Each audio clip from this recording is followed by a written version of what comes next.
want to thank you on behalf of me, my family, and let's take a look at them. Y'all come on out, let us take a quick look at it. There's Peggy Jean, there's Mary Rodney, there's Henry Jean. Come on out, take a look, take a look.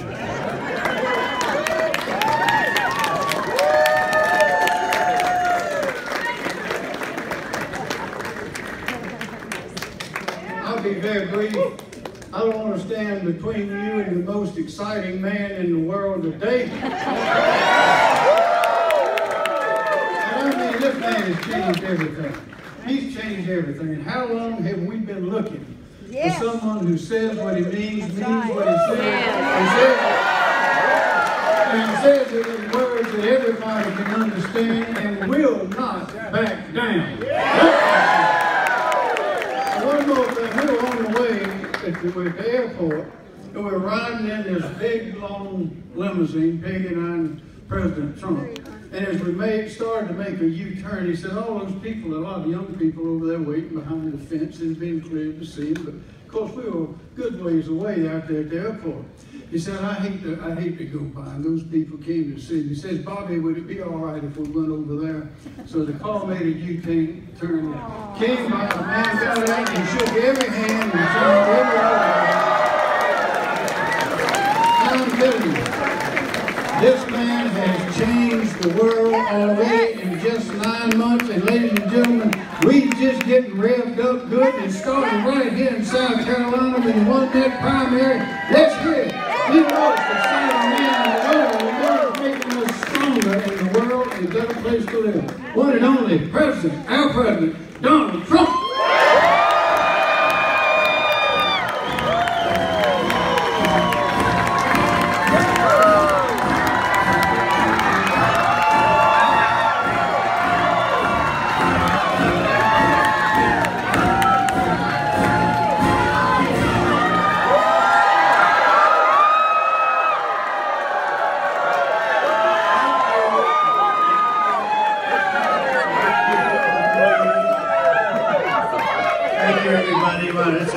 Turnout for a friend. So I've known Henry now for quite a while. One of the, maybe just about the earliest supporter, and I loved our Henry. He worked so hard, and Peggy worked so hard. Peggy was all over. She stood foot by foot, and they just went all over South Carolina. And you know, when we came here, we weren't really expected to win, but then we did win New Hampshire and other things, and we were starting right at But this day is special. The people are special. And I loved it. I loved being here. You know, we have a couple of people with us. A very fine person with a very, very powerful voice, Congressman Joe Wilson. Where's Joe? You know what I mean by powerful voice, right? And a friend of mine who really has become a friend. He's become a friend of mine. Where's Lindsay? Where's Lindsay? Yes! Where's Lindsay? Thanks. No, we have a lot of friends. They didn't start off as friends, Joe did. Lindsay and I, and now I'm telling you, we're working on the taxes together. A little thing called and if we get taxes, there will be no stopping. You know, we've gotten so much. A Supreme Court Justice, you know, Judge Gorsuch, and I'll tell you what, Justice Gorsuch is as good as you get. And people realize what it means, including through your Second Amendment and every other amendment. I think you could probably add them all in there if you get right down to it. Not only the second, but he's doing an incredible job, and we're very happy.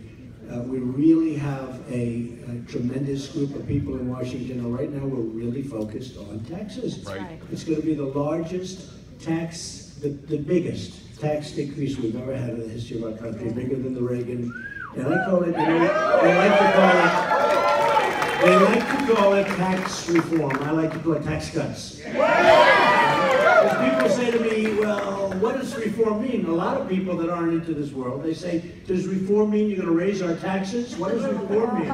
Nobody cares about reform. It's very important. It's going to be simplification. It's going to be 4 brackets, including one big one at the very beginning for people that are having a harder time, 0. And that's going to be great. We're lowering the business taxes way down from 35%. bring them down from 35%, and really a lot of people are paying, between you add them all up, we're at 42, 44%. And then you wonder why they leave the country. And they leave. These companies, they leave the country. We're bringing back probably $3 to $3.5 trillion of money that's parked offshore. They can't get it back in because the taxes are so high, and it's been such a problem. They can't get it back. And the bureaucracy is so incredible. You know, I was just saying before, the 3.5, it could be more. But it used to be, I've been saying 2.5 trillion for so many years. They say, why? Doesn't it get bigger? It does, believe me. Apple is owed hundreds of, I mean, literally hundreds of millions of dollars they'll be bringing back. But we will bring back, I think, 3.5, could even be more than that, $1 trillion. The Democrats wanted it for years. The Republicans wanted it. Who can be against bringing back money into the country? Everybody agreed, but they could, you know, they just wouldn't get it done. That's right. That's right. That's right. It's funny in places like they didn't agree with each other. They agreed and they still couldn't get it done. Because there was nobody to say get it done, because nobody cared. Somebody said, why didn't this happen before? How easy is that? We want to bring the money back in, use it in our country, right? Yes. Yes. And I actually told the reporter, they said, why, sir, didn't this get done? It must be very complicated. I said, no, it's not complicated. Nobody really cared. Right. That's all it is. That's right. It's a simple That's one, right. right? That's right. That's one of the few. You know, they can argue in healthcare. They can argue in different things. They have different opinions as to what's going on. By the way, we're going to get that done, too. We're going to get that one done. And that'll be a great one. Lindsay's very, very... That's very romanticized for Lindsay. It's called Block Race Back to the States. He's had a big, big impact on that, I will tell you. And I think we have the votes. And I think we're going to get the taxes first. And sometime, as soon as we can, over the next couple of months, after tax cuts, we'll put that one in. I think we'll get that. That's good. We're going to do a fantastic bill on economic development for our country. Good. We're going to have a lot of work in this country. We're going to do an infrastructure bill. Those are easy ones, by the way, I have to tell you. The infrastructure bill will have more Democrats voting than Republicans. Those are easy ones. But we have to get the taxes done. So I know Tim is great. I know Lindsay's great. You don't have to bother too much with them. But keep calling anyway, just in case. We've had some people change their minds. You know, we've had people change their minds. You saw that with the healthcare. We said, oh, good, we won. And then all of a sudden we find out, guess what? We're back to the drawing boards, right? But it's going to be great. I want to just tell you that the country is really doing well. We talk often about the fake news media. They are fake. And the people, you know what? The people all over the country understand it. I mean, they really are not truthful. And you have some wonderful reporters, you have some wonderful journalists, but you have many, many more that are just really very despicable in so many different ways. And they'll take a story, and a lot of people, you people probably, a lot of you understand, I know a lot of you, some really successful people, some incredible people that have been friends of mine for a long time in the audience, and you sort of understand, but I really understand, because it's a story about me. And I know when I'm right and wrong. I know when I'm doing good, and I know when I'm doing bad. I know when I should be slapped with a bad, you know, article or story. But I also know when I do great things, and I also know when they know that we did great things, and they make it look as negative as possible. That's right. That's right. And you really have to bucket. The problem is a lot of people don't know that. You know, they pick up a story. But amazingly, if you look at their popularity or their approval ratings, I mean, they have gone down like a very, very bad sinking ship. Really like a sinking ship. But here's the story. So today, again, for the 49th time or something, we hit the highest stock market price in history.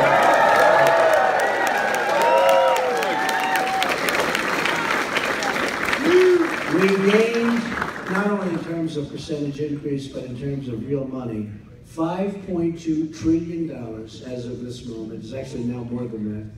A big gain today, I think, right? Yeah. When you go through the stock market, everybody has to stop, and you're watching your portfolios grow and grow and grow, and mine stays the same because I'm not allowed to partake.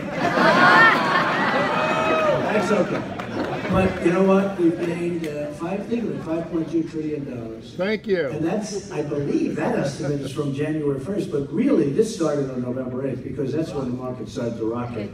Because people were really, really heavy. Remember the first night when we won and everybody was so, they said, the winner is Donald Trump, and they would, I mean, the anchors were crying.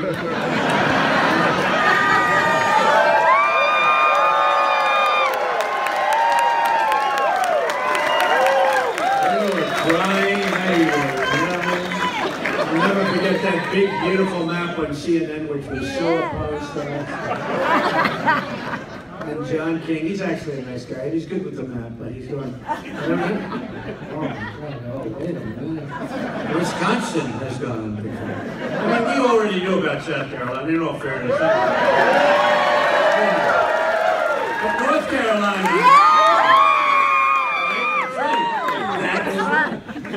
ladies who lunch up front, right? They call them the ladies who dine but don't eat. That's what they say. But North Carolina was so great, and Pennsylvania and Florida. You know, we did a run. Remember, they said there's no way to 270. You need 270. They said there is no way to 270, and they were right. 306. I went up to Maine. You know, Maine had one buck. We're leaving the one buck. And Maine had the one, and we had to get one. It was called One. And I went up there, which I love because I think Maine's a great place, but I went up there 4 times because I had to get the one. And we got it. But we got it. But you look at what's going on. So $5.2 trillion in value. Now we owe $20 trillion. So if you think about it, if you're like a real estate developer, you say, well, let's see, if I pick up $5.2 trillion in the stock market, right? Pick up $5.2 trillion. And that's just, honestly, the stock market is big stuff, but that's peanuts compared to other things we have. We don't think about it. I guarantee you we have more than the entire 20 trillion, if you look at it. We have it covered many times over because we've increased the values in this country by so much. And we've done that from really November 8th forward. Now, if you remember the night they announced me, and the stock market went down like 800 points. You remember that? Yeah. People forget. Now I talk about it. And then I made a speech, and it went up more than 800 points. It was like they felt good. They said, "Oh, he's actually very good." I don't know what they were watching. What were they watching for the last year before that? They were watching Crooked Hillary.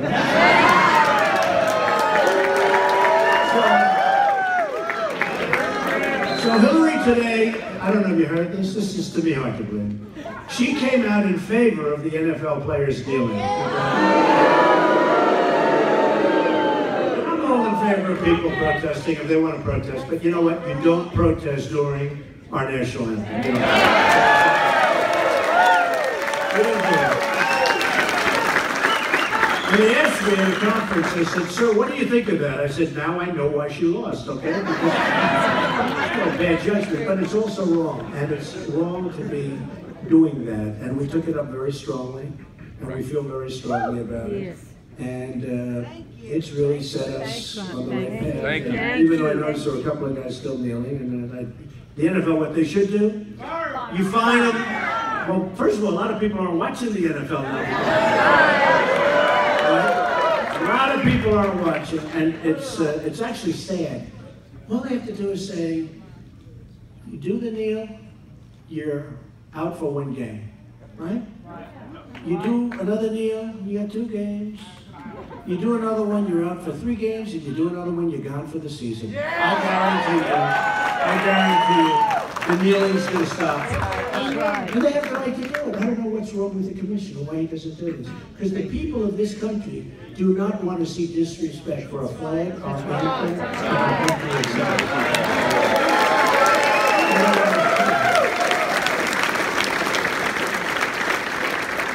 Now, if I heard Henry McMaster was opposed to that view, then I probably have to take away my endorsement. But anyway, so the country is doing well.